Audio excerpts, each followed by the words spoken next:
मेरा ये मानना है कि किसी देश की इकोनॉमी उस देश के बैंकिंग सिस्टम के स्ट्रेंथ पर निर्भर करती है।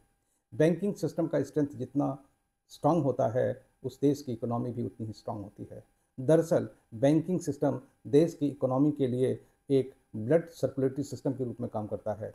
ब्लड सर्कुलेटरी सिस्टम जितना स्ट्रांग होता है, देश की इकोनॉमी भी उतनी ही स्ट्रांग होती है। इसको हम एक एग्जाम्पल से समझ सकते हैं।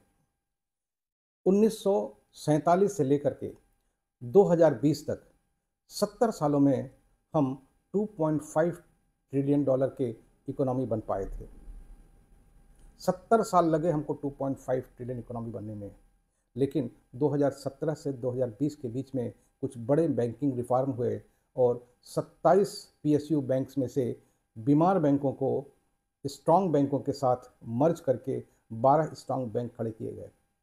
सिर्फ और सिर्फ इस बैंकिंग रिफॉर्म की वजह से 2020 से लेकर के आज 2025 में हम 4.5 ट्रिलियन इकोनॉमी बन चुके हैं और 2027 तक 5 ट्रिलियन इकोनॉमी बनने की तैयारी है। जो काम 70 साल में हुआ था वह आगे 7 साल में हो गया। इसकी पूरी जिम्मेदारी इसी बैंकिंग रिफॉर्म का है। इतना ही नहीं, यह बैंकिंग रिफॉर्म अभी भी जारी है।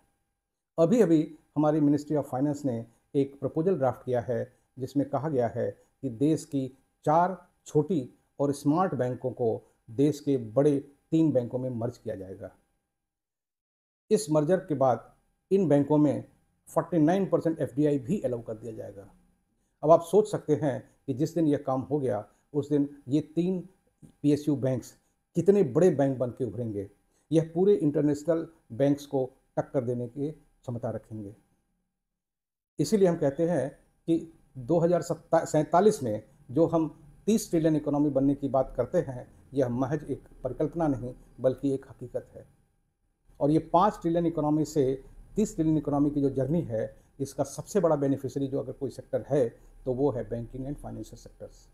इसलिए मेरा मानना है कि आपको अपने पोर्टफोलियो में बैंकिंग एंड फाइनेंशियल सेक्टर्स का एलोकेशन बढ़ा के चलना चाहिए।